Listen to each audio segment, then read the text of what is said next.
Student, आता आपण next topic जो बघणार आहोत तो आहे Rutherford's nuclear model of atom 1911. Rutherford studied the inside of atom by his celebrated scattering experiment and put forth the nuclear model of atom in year 1911. 1911 मध्ये रुदरफोर्डनी एक experiment केली. त्या एक्सपेरिमेंटचं नाव होतं स्कॅटरिंग एक्सपेरिमेंट आणि त्यामध्ये त्यांनी न्यूक्लियर मॉडेल ऑफ ॲटम हा आपल्याला सांगितला. रुदरफोर्ड टूक a very thin gold foil. त्यांनी एकदम पातळ अशी गोल्डची फॉईल घेतली. त्याचा थिकनेस एवढा पातळ होता की 10⁻⁻⁴ millimeter and bombarded it with a positively charged alpha particle emitted by the radioactive element. त्यांनी त्या गोल्ड फॉईलवर पॉझिटिव्ह चार्ज अल्फा पार्टिकल्स हा बोंबार्ड केला. कशा through? The radioactive element through. He observe the path of alpha particle by means of fluorescent screen आणि त्यांनी तो path fluorescent स्क्रीननी बघितला अराउंड द गोल्ड फॉईल. आता आपण बघूया त्यांनी काय काय बघितलं.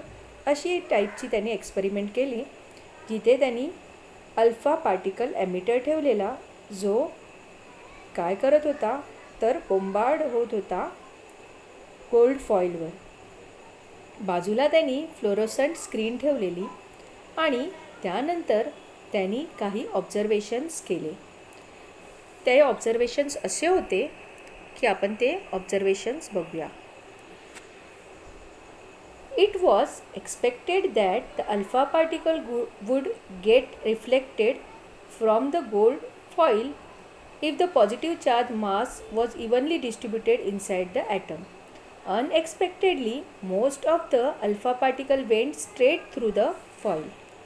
भरपूर असे अल्फा पार्टिकल स्ट्रेट फॉईलमधनं आत गेले.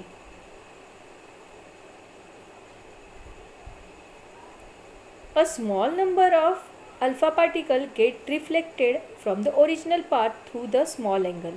काही स्मॉल अँगल करून गेले, काही लार्ज अँगल करून डिफ्लेक्ट झाले आणि surprisingly 1 alpha particle out of 20,000 एक अल्फा पार्टिकल 20,000 मधला bounce back in the direction opposite to the original path. तो बाउन्स बॅक झाला म्हणजेच तो त्या गोल्ड फॉईलवरती आपटून परत आला. ही त्यांनी एक्सपेरिमेंट केलेली. The large number of alpha particles that went straight through the foil indicates that there was no obstacle in their path. जे डायरेक्ट फॉईलच्या आतमधनं गेले त्यांनी सांगितलं की तिथे काही एक अडथळा नव्हता म्हणून ते फॉईलच्या आतमधनं डायरेक्ट जाऊ शकले. It means that there must be mainly an empty space inside the atom in the solid gold foil.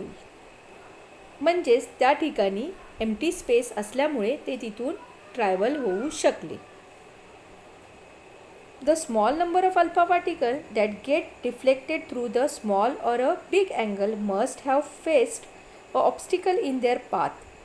काही जे स्मॉल अँगल आणि बिग अँगल करून डिफ्लेक्ट झाले त्यांना मात्र काहीतरी तिथे ऑब्स्टिकल मिळालेलं असेल पाथमध्ये म्हणून ते तिथे आपटून त्यांनी स्मॉल किंवा बिग अँगल केला. It meant that the positively charged and the heavily particle causing obstruction would be in the center of a atom. म्हणजेच काही ऑब्स्टिकल हे ॲटमच्या सेंटरमध्ये असतील. From this Rutherford put forth the nuclear model of an atom as follows. त्यांनी nuclear model ॲटमचं खालीलप्रमाणे आपल्याला सांगितलेलं आहे. बघा, काही डायरेक्ट मूव्ह होत आहेत, काही अपटून अँगल करून पाठी येत आहेत, काही स्मॉल अँगल करून जाता आहेत. अशा टाईपचं रुदरफोर्ड्स ॲटॉमिक मॉडेल होतं.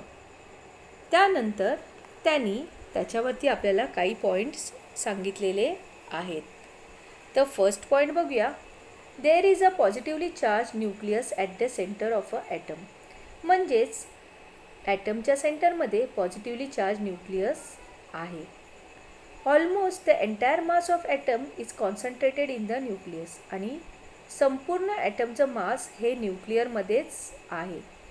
Negatively charge particle called electron revolve around the nucleus. Negatively charge particles जे इलेक्ट्रॉन्स आहेत ते न्यूक्लियसच्या बाजूनी फिरत असतात. The total negative charge on all electron is equal to the positive charge on the nucleus. Total negative charge आणि positive charge हा equal असतो न्यूक्लियसवर. Has the opposite charge are balance the atom is electrical neutral. आणि त्यामुळे item हा electrical neutral होतो. का? कारण त्याच्यामध्ये नेगेटिव्ह चार्ज पण तेवढाच आहे आणि पॉझिटिव्ह चार्ज पण तेवढाच आहे. There is an empty space between the revolving electrons and the atomic nucleus. Empty space कशाच्या मध्ये आहे? इलेक्ट्रॉन्स आणि ॲटॉमिक न्यूक्लियसच्या मध्ये आहे. हे 5 पॉईंट्स आपल्याला रुदरफोर्डनी सांगितले.